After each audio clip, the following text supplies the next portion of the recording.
ਜਿਹੜੇ ਹਿਸਾਬ ਦੇ ਨਾਲ ਨਵਦੀਪ ਹੋਰਾਂ ਦੇ ਵੀਡੀਓ ਆਏ ਉਸ ਚੀਜ਼ ਨੂੰ ਤੁਸੀਂ ਜਸਟੀਫਾਈ ਕਰਦੇ ਹੋ ਕਿਉਂਕਿ ਉਹੀ ਚੀਜ਼ਾਂ ਨੂੰ ਲੈ ਕੇ ਕਿਤੇ ਨਾ ਕਿਤੇ ਜਿਹੜਾ ਪਤਾ ਲੱਗਦਾ ਵੀ ਇਤਰਾਜ਼ ਉਠਾਇਆ ਗਿਆ ਕਿ ਉਹ ਇੱਕ ਤਰ੍ਹਾਂ ਦੇ ਨਾਲ ਜਿਵੇਂ ਅਸੀਂ ਆਪਣੇ ਹੀ ਦੇਸ਼ ਦੇ ਖਿਲਾਫ ਜੰਗ ਲੜ ਰਹੇ ਹਾਂ ਪੋਕਲੈਨਾਂ ਤਿਆਰ ਕੀਤੀਆਂ ਗਈਆਂ ਬਖਤਰਬੰਦ ਤਿਆਰ ਕੀਤੀਆਂ गई।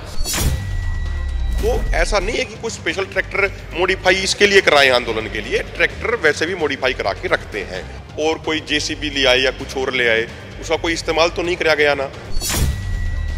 किसानों में गुस्सा है, किसानों के अंदर सवाल है जो पूछ रहे हैं कि भाई 22 साल के उस नौजवान की गलती क्या थी, हमें ये बता दो। वो तो प्रधानमंत्री जी को उनके वादे ही तो याद दिलाने जा रहा था ना।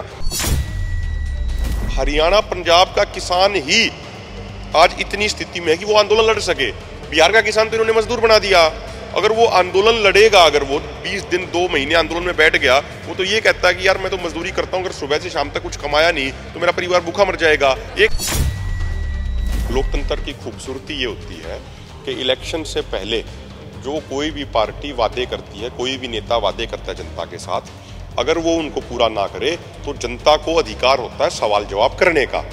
और यदि जनता को सवाल जवाब करने का भी अधिकार नहीं होगा तो फिर वो लोकतंत्र नहीं बचा, वो तो तानाशाही हो जाएगी। पढ़ाई कर रहे, पढ़ाई में टॉपर 86% नंबर, घर की 20 एकड़ 25 एकड़ खेती संभाल रहे। यहीं नज़दीक के देवेंद्र सिंह पटियाला में ही कल मिल के आए हम उनसे, पूरा डेलीगेशन गया था। 6.5 फुट का लड़का, उसका पूरा भविष्य उसके सामने, अभी खेती संभाल रहा। मतलब कोई छोटी बात है ये कि आंखों की रोशनी ले लो? क्या गलती थी भाई उसकी? लोग पूछना चाह रहे हैं 3 साथी जो अब तक जेल में हैं, अनीश खटकर, नवदीप सिंह, गुरकीरत सिंह, भाई इनका क्राइम क्या है, गुनाह क्या है, आप ये बताओ। ਸਤਿ ਸ਼੍ਰੀ ਅਕਾਲ। ਇੱਕ ਪਾਸੇ ਜਦੋਂ ਚੋਣਾਂ ਦਾ ਮਾਹੌਲ, ਦੂਜੇ ਪਾਸੇ ਕਿਸਾਨ ਰੇਲ ਰੋਕ ਰਹੇ ਸੀਗੇ। ਹਾਲਾਂਕਿ ਉਹਨਾਂ ਨੇ ਥੋੜਾ ਜਿਹਾ ਪ੍ਰੋਗਰਾਮ ਪੋਸਟਪੋਨ ਕਰਿਆ ਕਿਉਂਕਿ ਪੋਸਟਪੋਨ ਇਸ ਲਈ ਕਰਿਆ ਕਿਉਂਕਿ ਸਰਕਾਰਾਂ ਨੇ ਜਿਹੜੀਆਂ ਮੀਟਿੰਗਾਂ ਕਰ ਰਹੀਆਂ ਨੇ, ਅਫਸਰਸ਼ਾਹੀ ਉਹ ਲੱਗੀ ਹੋਈ ਹੈ ਕਿ ਰੇਲ ਨਾ ਰੋਕੋ, ਮਸਲੇ ਦਾ ਹੱਲ ਕੱਢਾਂਗੇ। ਦੂਜੇ ਪਾਸੇ ਚੋਣਾਂ ਦੇ ਮਾਹੌਲ ਦੇ ਵਿੱਚ ਬੀਜੇਪੀ ਦੇ ਲੀਡਰਾਂ ਵਾਸਤੇ ਖੈਰ ਖਾਸਾ ਔਖਾ ਹੋ ਗਿਆ, ਜਿੱਥੇ ਜਾਂਦੇ ਨੇ ਵਿਰੋਧ ਦਾ ਸਾਹਮਣਾ ਕਰਨਾ ਪੈਂਦਾ। ਸਾਡੇ ਨਾਲ ਮੈਨੂੰ ਕਾਲ ਨੇਗੇ। ਮੈਨੂੰ ਦੇਖਿਆ ਜਾਵੇ ਬੀਜੇਪੀ ਦੇ ਲੀਡਰਾਂ ਵਾਸਤੇ ਕਾਫੀ ਪਰੇਸ਼ਾਨੀ ਖੜੀ ਇਹ ਹੋ ਗਈ। ਉਹ ਕਹਿੰਦੇ ਵੀ ਜਿੱਥੇ ਵੀ ਜਾਂਦੇ ਆ ਇੱਕ ਪ੍ਰਯੋਜਕ ਢੰਗ ਦੇ ਨਾਲ ਕਹਿੰਦੇ ਸਾਨੂੰ ਘਿਰਿਆ ਜਾਂਦਾ। ਲੱਗਦਾ ਵੀ ਇਹਦੇ ਨਾਲ ਕਿਤੇ ਬੀਜੇਪੀ ਇਹ ਸਿੰਪਥੀ ਵੋਟ ਤਾਂ नहीं कितने हासिल कर लो भी देखो जी सानू तो कहते बोल नहीं दिता जाता। देखो मैं आपको एक कहता हूँ कि लोकतंत्र की खूबसूरती क्या होती है। लोकतंत्र की खूबसूरती ये होती है कि इलेक्शन से पहले जो कोई भी पार्टी वादे करती है, कोई भी नेता वादे करता है जनता के साथ, अगर वो उनको पूरा ना करे तो जनता को अधिकार होता है सवाल जवाब करने का। और यदि जनता को सवाल जवाब करने का भी अधिकार नहीं होगा तो फिर वो लोकतंत्र नहीं बचा, वो तो तानाशाही हो जाएगी। तो उसी लोकतंत्र के अधिकार को ध्यान में रखते हुए दोनों मोर्चों ने कार्यक्रम दिया कि भाई भारतीय जनता पार्टी और उनकी सहयोगी पार्टियों वाले जो आएंगे गांव में, उनसे हम सवाल पूछें। ठीक है, उनको लोकतांत्रिक अधिकार है, वो अपनी बात कह रहे हैं, लेकिन सवाल पूछना भी तो हमारा लोकतांत्रिक अधिकार है ना। इंडायरेक्टली तो उत्थे रौला ही पै जांदा ना, आम तौर ते सारी जगह ते देखा रौला ही पैंदा। मैं उसी बात पे आ रहा हूँ। हमारे लोग सवाल पूछने के लिए जाते हैं और आपने देखा होगा हरियाणा की कई वीडियोस वायरल भी हो रखी हैं, एक हिसार की, एक सोनीपत की, जो किसान पूछ रहे हैं कि भाई आपने 22 साल के शुभकरण सिंह को गोली क्यों मारी। और सिर्फ हरियाणा में नहीं, आज 2 जगह तमिलनाडु में भी शुभकरण सिंह की श्रद्धांजलि यात्रा शुरू होगी, जहाँ पे हजारों की संख्या में लोग दर्शन करने के लिए आ रहे हैं। तो ये किसानों में रोष है, किसानों में गुस्सा है, किसानों के अंदर सवाल है जो पूछ रहे हैं कि भाई 22 साल के उस नौजवान की गलती क्या थी, हमें ये बता दो। वो तो प्रधानमंत्री जी को उनके वादे ही तो याद दिलाने जा रहा था ना कि प्रधानमंत्री जी माननीय, जब आप मुख्यमंत्री होते थे गुजरात के, तो आप कहते थे कि भाई खाली MSP घोषित करने से काम नहीं चलेगा, MSP की गारंटी होनी चाहिए। ये लेटर आपने 2011 में कंज्यूमर अफेयर कमेटी का चेयरमैन होने के नाते माननीय पूर्व प्रधानमंत्री डॉक्टर मनमोहन सिंह जी को लिखा था। तो हम तो वही पूछने जा रहे हैं कि भाई आप राज्य में 10 साल रह गए, आपने क्यों नहीं किया। ये शुभकरण सिंह और सारे किसान पूछने जा रहे थे।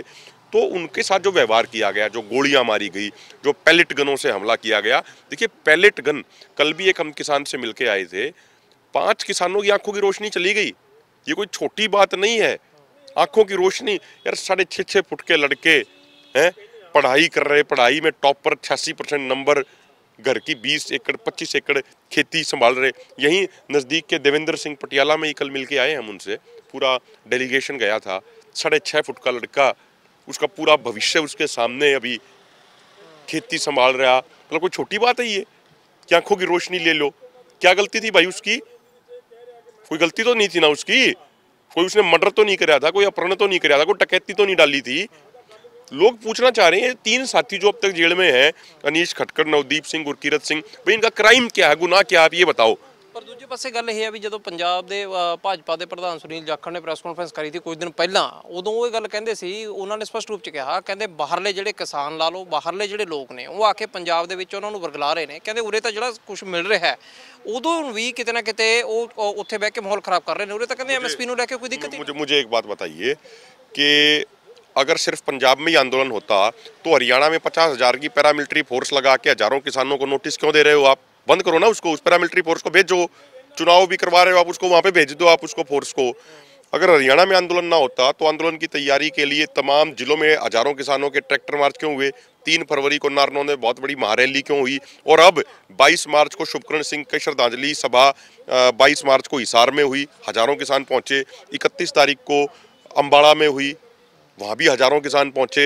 आज तमिलनाडु में 2 जगह चल रही है। तमिलनाडु तो अलग स्टेट होगा ना, तमिलनाडु और पंजाब के बीच में तो दूरी लगभग 2000 किलोमीटर की है। तमिलनाडु में 52 जगह रेल रोकी गई MSP कानून के लिए इस आंदोलन के तहत ही। तो तमिलनाडु और पंजाब का तो डिस्टेंस ही बहुत ज़्यादा हो गया। कर्नाटक में 32 जगह रोकी गई। तो क्या होता, मैं आपको बताऊं, जो सुनील जाखड़ जी हैं या बीजेपी के और भी जो ये नेता हैं, इनका थोड़ा सा जो दिमाग में जो ये सोचते हैं, जो संतुलन है वो कई बार थोड़ा बिगड़ जाता है। वो इसलिए बिगड़ जाता है, आप देखो, एक तरफ तो ये कहते हैं कि भाई हमारा देश एक है, हम भी इस बात को कहते हैं और इनसे पहले कहते हैं कि हमारा देश बिल्कुल एक है, देश के 140 करोड़ लोग बिल्कुल एक सूत्र में बंधे हुए होने चाहिए।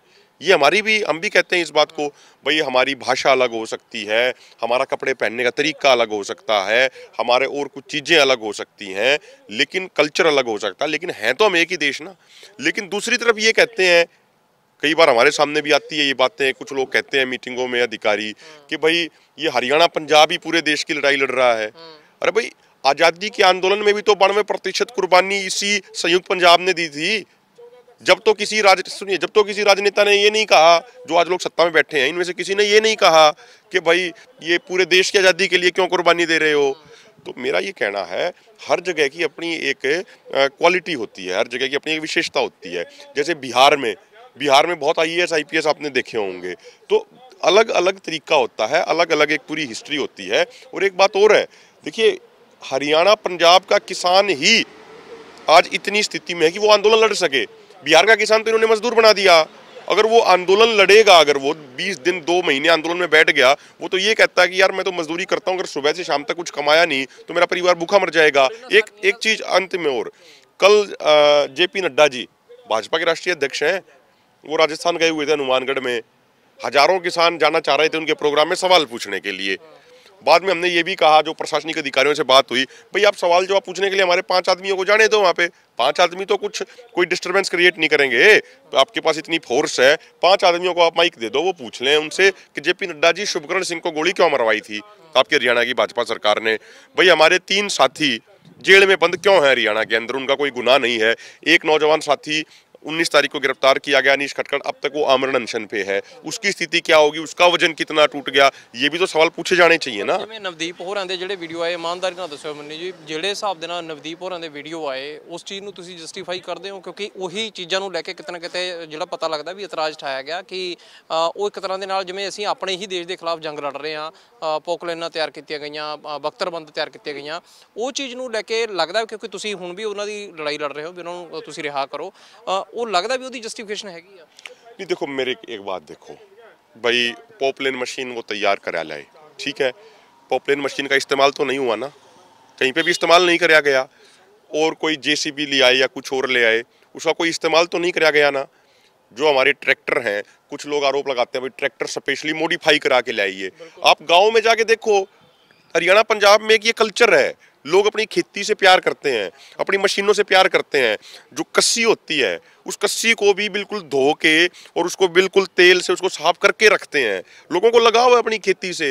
तो ऐसा नहीं है कि कोई स्पेशल ट्रैक्टर मॉडिफाई इसके लिए कराएं आंदोलन के लिए, ट्रैक्टर वैसे भी मॉडिफाई करा के रखते हैं। तो मेरा जो कहना है, देखिए एक बात और होती है, मान लीजिए पूरे देश में हजारों लोगों के पास हथियार होता है लाइसेंस का, ठीक है, तो कोई हथियार रखना लाइसेंस का वो तो कोई गुनाह नहीं है अगर कोई लाइसेंसी हथियार है। हाँ, उसका इस्तेमाल करना, किसी निर्दोष किसी निहत्थे आदमी पे उसका इस्तेमाल करना, वो बिल्कुल 100% नहीं 200% वो गुनाह है। तो जो पोकलेन मशीन लेके भी आए, जो तैयार करा के लेके आए नौजवान होते हैं। ਲੱਗਦਾ ਤੁਹਾਨੂੰ ਵੀ ਉਹਦੇ ਕਰਕੇ ਸਮੱਸਿਆ ਵਧੀ ਜੇ ਪ੍ਰਸ਼ਾਸਨ ਦੇ ਐਂਗਲ ਤੋਂ ਸਮਝਿਆ ਜਾਵੇ? नहीं देखो, प्रशासन किस चीज को सोचता है वो तो प्रशासन जवाब दे पाएगा, उसको हम नहीं कहते। मेरा ये कहना है कि चाहे नवदीप सिंह हो, पिछले आंदोलन में भी उसका विशेष योगदान था, नौजवान है, हमारा भाई है। अनीश खटकड़ है, पिछले आंदोलन में भी उसका विशेष योगदान था। गुरकीरत सिंह है, उनका भी विशेष योगदान था। और बहुत सारे साथी जो पहले गिरफ्तार किए थे, जो छोड़ दिए गए, उनका भी विशेष योगदान रहा। क्या होता है कि जो नौजवान होते हैं उनमें एक जोश होता है, उनमें एक, लेकिन विशेष बात यह, आप पिछला आंदोलन भी उठा के देख लो, अब का भी आंदोलन उठा के देख लो, नौजवानों ने जोश के साथ साथ अपना होश नहीं खोया।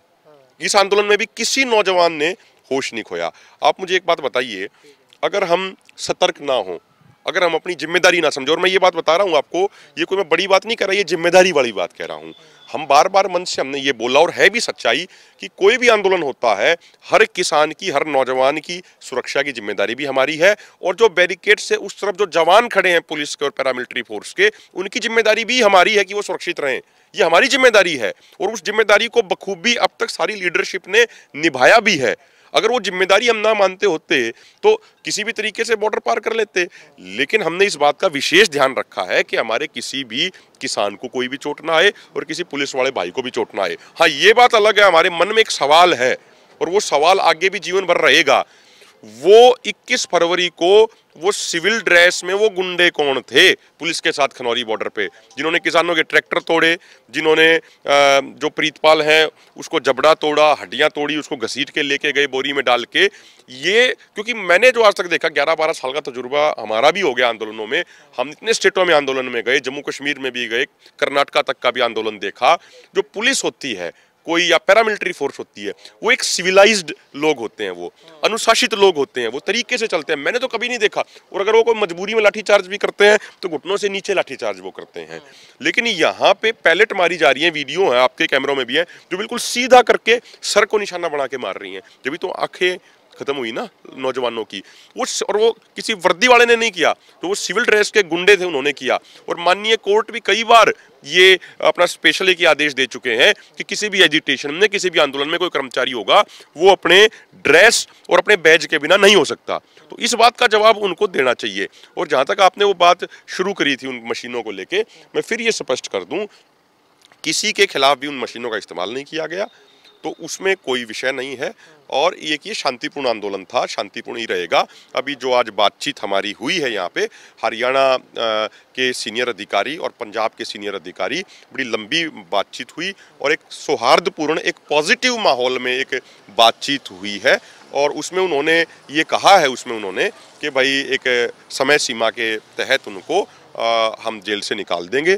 तो हमने ये तय किया कि भाई 16 तारीख तक का जो समय है वो प्रशासन के पास है, और 17 तारीख को अगर मान लीजिए नहीं आते हैं वो 16 तारीख तक, तो 17 तारीख को जो हमारा ये कार्यक्रम था, रेल रोको एजीडी स्टैंड करेगा। हमारा एक साथी अनीश खटकड़ आमरण अनशन पे है जेल में, तो हमने एक ये भी बात आज रखी है, जो हमारा रिप्रेजेंटेशन जो हमने दिया, कि हमारा एक डेपुटेशन जल्द ही जाएगा जेल में उनका हालचाल पूछने के लिए। वो 1-2 दिन में वो डेपुटेशन जाएगा। ਬਹੁਤ ਧੰਨਵਾਦ। ਤੇ ਹਾਲਾਂਕਿ ਉਹ ਕਹਿੰਦੇ ਕਿ ਘੇਰਿਆ ਨਹੀਂ ਕਿਸੇ ਨੂੰ ਜਾ ਰਿਹਾ, ਬਲਕਿ ਸਵਾਲ ਪੁੱਛੇ ਜਾ ਰਹੇ ਨੇ। ਸਵਾਲ ਵੀ ਉਹ ਨੇ ਕਹਿੰਦੇ ਜਿਹੜੇ ਸਿੱਧੇ ਤੌਰ ਤੇ ਬੀਜੇਪੀ ਨਾਲ ਜੁੜੇ ਹੋਏ ਨੇ। ਹੁਣ ਗੱਲ ਇਹ ਕਿ ਕਿਉਂਕਿ ਚੋਣਾਂ ਚੱਲ ਰਹੀਆਂ ਨੇ, ਚੋਣਾਂ ਦੇ ਸਮੇਂ ਦੇ ਦੌਰਾਨ ਜਿਵੇਂ ਕਿਸਾਨ ਵੀ ਇਹ ਗੱਲ ਸਮਝਦੇ ਨੇ ਵੀ ਹੁਣ ਜਿਹੜਾ ਪ੍ਰੈਸ਼ਰ ਬਣਾਇਆ ਜਾ ਸਕਦਾ ਉਹ ਸ਼ਾਇਦ ਅੱਗੇ ਨਾ ਬਣੇ। ਤੇ ਨਾਲ ਗੱਲ ਇਹ ਹੈ ਵੀ ਜਿਹੜੀ ਨਵਦੀਪ ਜਰਵੇਰਾ ਹੋਰਾਂ ਨੇ ਮਸ਼ੀਨਾਂ ਤਿਆਰ ਕਰੀਆਂ, ਪੋਕਲਾਈਨ ਤਿਆਰ ਕਰੀਆਂ, JCB ਆਈਆਂ, ਉਹ ਕਹਿੰਦੇ ਠੀਕ ਹੈ ਅਸੀਂ ਮੋਡੀਫਾਈ ਚੀਜ਼ਾਂ ਕਰਾ ਲੈਂਦੇ ਹਾਂ, ਪਰ ਯੂਜ਼ ਕਿਸੇ ਦੇ ਖਿਲਾਫ ਨਹੀਂ ਕਰੀਆਂ ਹੈਗੀਆਂ, ਜਿਹੜੀਆਂ ਇਹ ਸਾਫ਼ ਤੌਰ ਤੇ ਉੱਥੇ ਦਿੰਦੀਆਂ ਵੀ ਨਹੀਂ ਹੈਗੀਆਂ। ਸੀਨੀਅਰ ਵੀਡੀਓ ਜਰਨਲਿਸਟ ਮਿੰਤੇ ਦੇ ਨਾਲ ਮਿਸਿੰਗ ਰੋਜ਼ਾਨਾ